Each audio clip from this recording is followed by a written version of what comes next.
नमस्कार। James clear की शानदार किताब एटॉमिक हैबिट्स के इस विश्लेषण में आपका स्वागत है।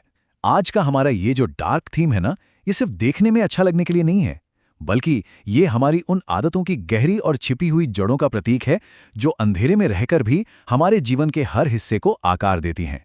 तो चलिए, बिना देर किए सीधे मुद्दे पर आते हैं और आदतों को बदलने के उस कमाल के ब्लूप्रिंट को समझते हैं जो इस किताब में छिपा है। हम सब ने कभी ना कभी बड़े जोश में आकर कोई ना कोई संकल्प तो लिया ही है, राइट? और फिर कुछ ही हफ्तों में उसे बीच में छोड़ भी दिया है। लेकिन क्या आपने कभी सोचा है कि ऐसा क्यों होता है? सबसे दिलचस्प बात यह है कि हमारी ये पुरानी विफलताएं हमारे चरित्र की कोई कमी नहीं है। सच तो ये है कि जो सिस्टम हम इस्तेमाल कर रहे थे उसी में बुनियादी खामी थी। मतलब सिर्फ एक लक्ष्य तय कर लेना काफी नहीं है, बल्कि हमें उस सिस्टम पर ध्यान देना होगा जो हमें वहां तक पहुंचाएगा।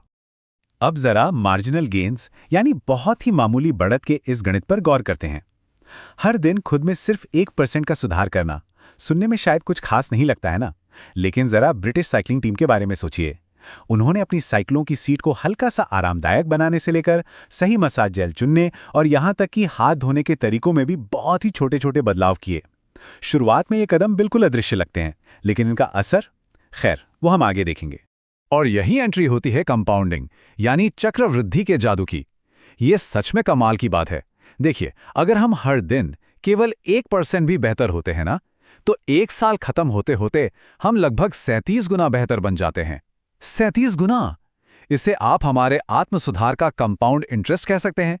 ये छोटे और लगातार किए गए बदलाव ही समय के साथ एक विशाल और हैरान कर देने वाले परिणाम में बदल जाते हैं। इसीलिए अब वक्त आ गया है कि हम अपना नजरिया पूरी तरह बदल दें। देखिए, लक्ष्य हमें सिर्फ एक दिशा देते हैं, लेकिन सिस्टम वो लगातार चलने वाला इंजन है जो असल में हमें उस मंजिल तक ले जाता है। यहां सबसे अहम बात यह है कि जीतने वाले और हारने वाले दोनों के लक्ष्य अक्सर बिल्कुल एक जैसे ही होते हैं। हर कोई तो गोल्ड मेडल जीतना चाहता है ना, लेकिन जो चीज उन्हें अलग करती है वो है उनका सिस्टम। तो चलिए, अब इस शब्द को थोड़ा गहराई से समझते हैं। आखिर ये एटॉमिक हैबिट है क्या? ये एक बहुत ही छोटा सा बदलाव, बस 1% का सुधार, या किसी बड़े सिस्टम का एक बुनियादी ब्लॉक है। इसे ऐसे समझिए, किसी बहुत पुरानी और बुरी आदत को जड़ से खत्म करना एक विशाल ओक के पेड़ को उखाड़ने जैसा है। लेकिन एक एटॉमिक हैबिट बनाना, ये हर दिन एक बेहद नाजुक फूल की देखभाल करने जैसा है। और ये बात बिल्कुल सटीक तरीके से बताती है कि यहाँ एटॉमिक शब्द का इस्तेमाल क्यों किया गया है। जिस तरह छोटे छोटे परमाणु मिलकर इस पूरे ब्रह्मांड की रचना करते हैं, ठीक उसी तरह हमारे ये छोटे और ऑटोमैटिक व्यवहार आपस में जुड़कर हमारे जीवन की पूरी दिशा ही बदल देते हैं। सच कहें तो आदतें ही हमारे जीवन के असली परमाणु हैं। अब जरा एक बहुत ही ठंडे कमरे की कल्पना कीजिए, जहां रखा बर्फ का एक टुकड़ा धीरे धीरे गर्म हो रहा है। तापमान 25 डिग्री से 31 डिग्री तक पहुंच जाता है, लेकिन बर्फ पिघलती ही नहीं। इसे ही प्लेटो ऑफ लेटेंट पोटेंशियल या छिपी हुई क्षमता का पठार कहते हैं। हमारी कड़ी मेहनत भी अक्सर तब तक पूरी तरह अदृश्य लगती है जब तक कि वो 32 डिग्री के उस जादुई तापमान तक नहीं पहुंच जाती, और फिर अचानक से सारा बदलाव दिखने लगता है। या फिर पत्थर तोड़ने वाले उस कारीगर के बारे में सोचिए। वो एक पत्थर पे 100 बार हथौड़ा मारता है, पर उसमें एक खरोंच तक नहीं आती। लेकिन जैसे ही वो 101वीं बार प्रहार करता है, पत्थर बीच से 2 टुकड़ों में बट जाता है। अब हम सब जानते हैं कि वो केवल आखिरी प्रहार का कमाल नहीं था, बल्कि वो पिछले सभी प्रयासों का कंपाउंडिंग परिणाम था। इसका सीधा सा मतलब है कि हमारी शुरुआती मेहनत कभी बेकार नहीं जाती, वो बस अंदर ही अंदर जमा हो रही होती है। तो अब सवाल ये है कि आखिर हमारा दिमाग इन आदतों को बनाता कैसे है? इसके पीछे एक बहुत ही दिलचस्प न्यूरोलॉजिकल फीडबैक लूप काम कर रहा होता है। ये लूप 4 हिस्सों में बटा है। सबसे पहले एक संकेत हमारे दिमाग को ट्रिगर करता है, जिससे एक लालसा पैदा होती है।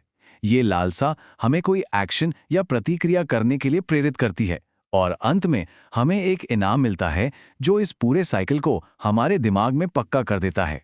अब मजेदार बात यह है कि हम व्यवहार परिवर्तन के 4 नियमों का इस्तेमाल करके इस लूप के मास्टर बन सकते हैं। अपनी अच्छी आदतों के लिए संकेतों को स्पष्ट बनाने के लिए हैबिट स्टैकिंग का इस्तेमाल करें। उन्हें आकर्षक बनाने के लिए टेम्पटेशन बंडलिंग करें। बीच की रुकावटों को हटाकर उन्हें बिल्कुल आसान बना दें, और अंत में ट्रैकिंग के जरिए उन्हें संतोषजनक बनाएं। है ना कमाल का तरीका? और चीजों को आसान बनाने की जब बात आती है, तो 2 मिनट का नियम एक असली गेम चेंजर है। ये नियम हमें बताता है कि हमें पहले ही दिन कोई मैराथन दौड़ने का लक्ष्य नहीं बनाना चाहिए। बिल्कुल नहीं। हमें बस अपने दौड़ने वाले जूते पहनने का लक्ष्य रखना है।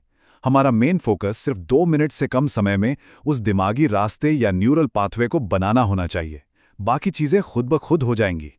वहीं दूसरी तरफ अगर हमें किसी बुरी आदत को तोड़ना है तो बस इन नियमों को पूरी तरह से उल्टा कर दीजिए। एकदम सिंपल। उन संकेतों को ही छिपा दीजिए ताकि वो अदृश्य हो जाएं। अपनी सोच बदलकर उन्हें अनाकर्षक बनाइए। काम के बीच में इतने घर्षण या रुकावटें डाल दीजिए कि उसे करना बहुत मुश्किल हो जाए, और अंत में जवाबदेही तय करके उस आदत को तुरंत असंतोषजनक बना दीजिए। चलिए अब थोड़ा और गहराई में चलते हैं और बदलाव की सबसे अहम परत को समझते हैं। देखिए, परिणाम इस बारे में है कि हम क्या पाते हैं, और प्रक्रियाएं इस बारे में है कि हम क्या करते हैं। लेकिन सच मानिए, कोई भी वास्तविक और हमेशा टिकने वाला बदलाव केवल तभी आता है जब हम अपने अंदर की मान्यताओं और अपनी खुद की पहचान को पूरी तरह बदल देते हैं।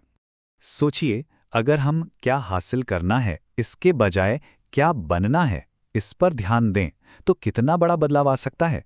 हमारा उठाया गया हर एक कदम उस इंसान के लिए एक वोट की तरह है जो हम असल में बनना चाहते हैं। हर छोटा काम, चाहे वो दिन का एक पुशअप लगाना हो या फिर सिर्फ 50 कदम चलना, ये एक स्वस्थ व्यक्ति के रूप में हमारी इस नई पहचान के लिए एक पक्का वोट बन जाता है। पर ये जो शानदार कोट है ना, ये आज के हमारे इस पूरे विश्लेषण का असली निचोड़ है। हम अपने लक्ष्यों के स्तर तक नहीं उठते, बल्कि हम अपने सिस्टम के स्तर पर गिरते हैं। हमारी जीत इस बात से तय नहीं होती कि हमने कितने बड़े और शानदार लक्ष्य बनाए हैं, बल्कि ये इस बात पर निर्भर करती है कि हम रोजाना कौन से छोटे छोटे एटॉमिक सिस्टम्स को अपनी जिंदगी में लागू कर रहे हैं। तो चलिए आज की इस चर्चा को एक बहुत ही गहरे सवाल के साथ खत्म करते हैं। अब जब हमने आदतों के इस पूरे विज्ञान को समझ लिया है, तो हमें खुद से ये नहीं पूछना है कि हमें क्या परिणाम चाहिए, बल्कि हमें ये पूछना चाहिए कि आज हम ऐसा कौन सा छोटा सा सिर्फ 1% वाला एक्शन ले सकते हैं जो हमारी नई पहचान को खुद हमारी ही नज़रों में साबित कर सके। इस पर जरूर विचार कीजिएगा।